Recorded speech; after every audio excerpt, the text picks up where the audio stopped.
Bine ne-am regăsit la o nouă ediție emisiunii Turist Acasă. Ca de obicei și săptămâna aceasta vă propunem noi locuri încărcate de povești ale Iașiului de altă dată, dar și personaje fascinante. Este pianistă și președinta unei fundații de renume internațional. A fost eleva maestrului Sergiu Celibidache timp de 10 ani. Deși a trăit toată viața departe de România, este foarte puternic legată de aceste locuri. Cu siguranță v-am stârnit interesul, așa că vă invit să cunoaștem povestea unui personaj care zilele trecute a fost cu adevărat turist acasă.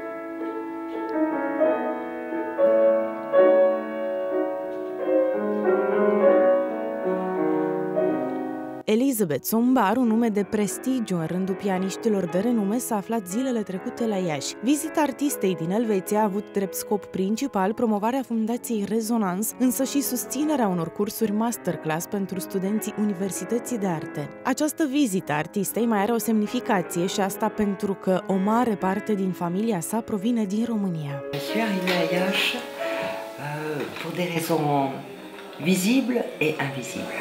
Alors visible, c'est la création et l'ouverture de la filiale de Résonance en Roumanie grâce à la Fondation Spandogine et à Lavinia Dragos, qui est la directrice de Résonance ici. Et invisible parce que je crois beaucoup dans la force de l'arbre généalogique. Parce que les musiciens, on travaille avec des compositeurs qui sont morts, mais qui sont vivants pour nous. Et demain, j'irai à Iași, au cimetière, je vais voir là aussi l'université où était mon grand-père, arrière-grand-père. Et je pense qu'ils ont travaillé depuis le ciel pour que j'arrive ici aussi. Originile românești au făcut-o pe artistă să transforme vizita sa la Iași într-una de redescoperire a vechilor rădăcini.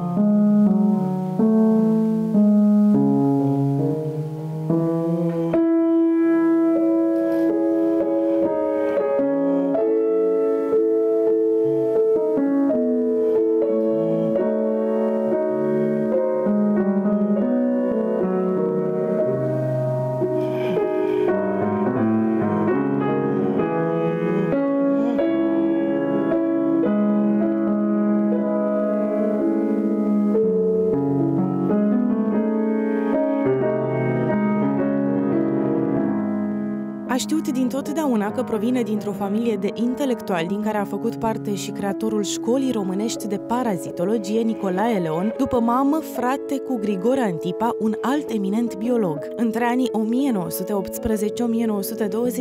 1918-1924, profesorul Nicolae Leon a fost mai întâi decan, apoi rector al Universității Ieșene de Medicină și Farmacie. A înființat primul laborator de parazitologie, iar lucrările sale au fost printre primele din țară care au avut drept obiect de studiu malaria.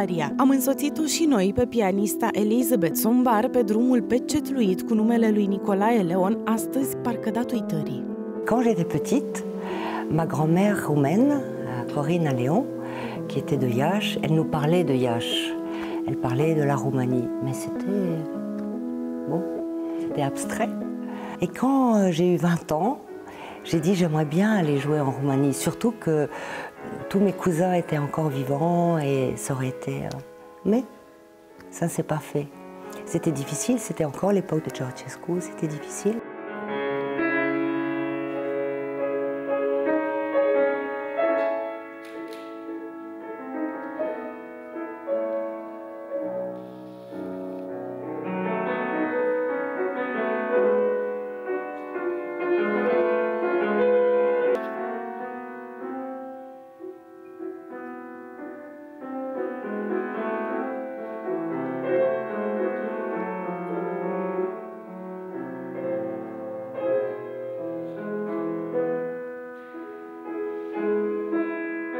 poate că tocmai această credință în spiritualitate a făcut-o pe Elisabeth Sombar să devină ceea ce este astăzi. Născută la Strasbourg, artista a început să studieze pianul la 7 ani și a continuat studiile mai peste tot în lume, alături de maestrii de renume ai vremurilor. În final, a avut extraordinara șansă de a-l întâlni și cunoaște pe maestrul Sergiu Celibidache, a cărui personalitate a marcat-o decisiv.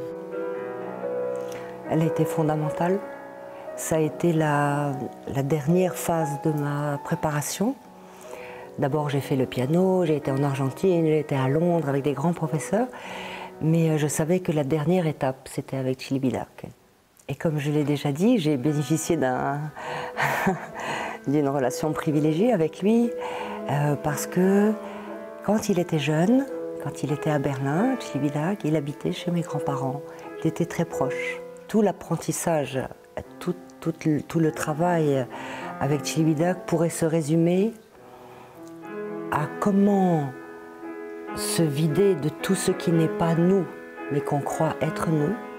Le moi psychologique, le moi biologique, le moi social, le moi, tous les moi qu'on a, pour arriver au vrai moi qui appartient au monde de l'intériorité, qui est cet endroit de la transcendance, du silence, à partir duquel on peut passer d'entendre à écouter. Întâlnirea cu Sergiu Celibidache și desăvârșirea muzicală alături de maestru a fost esențială pentru drumul său ulterior în muzică. Tous les grands maîtres, tous les vrais maîtres,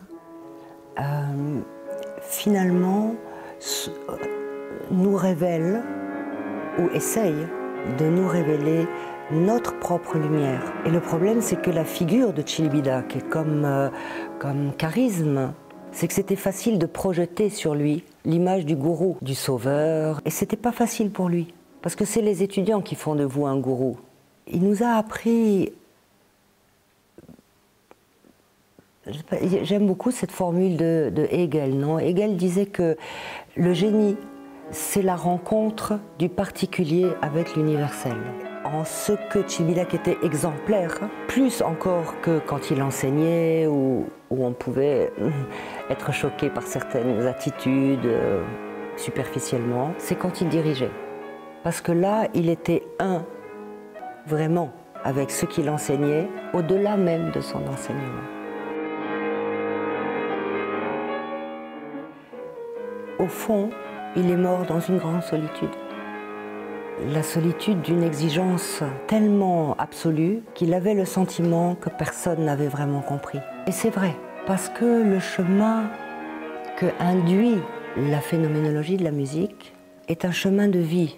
Comme il disait lui-même, c'est pas des recettes qu'on vient apprendre chez moi pour jouer mieux. Prezența distinsei pianiste te fascinează încă dinainte de a se așeza la pian și interpreta câteva acorduri. Îmbrăcată complet în alb, degajând mister și fragilitate, Elisabeth Sombar este cu adevărat o apariție pe care nu ai cum să uiți prea ușor. Moi, j'ai le sentiment très profond depuis petite d'être dans un apostolat de la consolation. Parce qu'il y a dans la musique classique un secret qui nous révèle que la nature de l'homme, c'est la joie. Même si toute la musique s'oppose dans le tragique, dans le cri vers l'unité perdue, finalement, de ce cri, de cette nostalgie, la nature, c'est ça.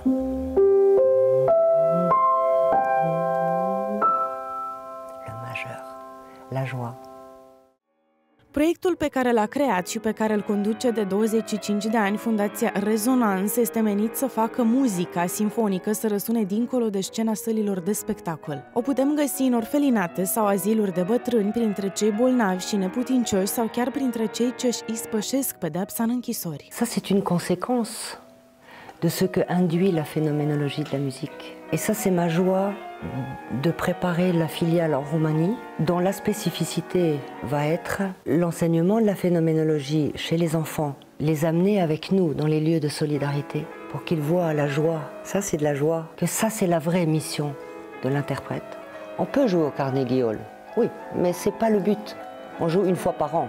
Mais tous les après-midi où on n'a pas été partagé, offrir, c'est des après-midi perdus.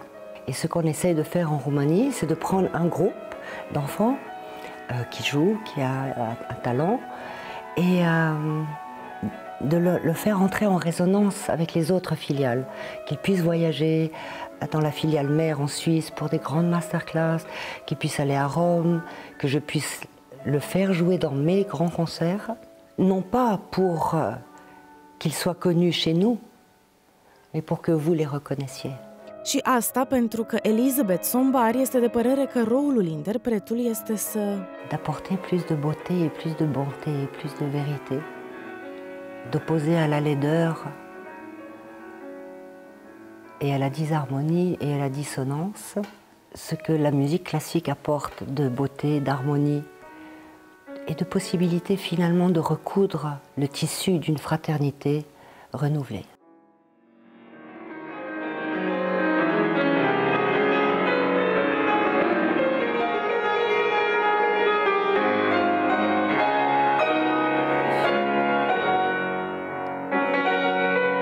Iar Elisabeth Sombar nu poate să ne împărtășească mai bine bucuria muzicii decât atunci când se află în fața pianului sau, de ce nu, propovăduind învățăturile maestrului său de suflet, Sergiu Celibidache, care cu siguranță va marca multe generații și de acum înainte. Dincolo de talentul care m-a frapat la Elisabeth Sombar, este felul extraordinar în care știe să asculte sunetele, ceea ce îi permite să exprime cu degetele esența muzicii. Stăpânește arta de a însufleți operele moarte.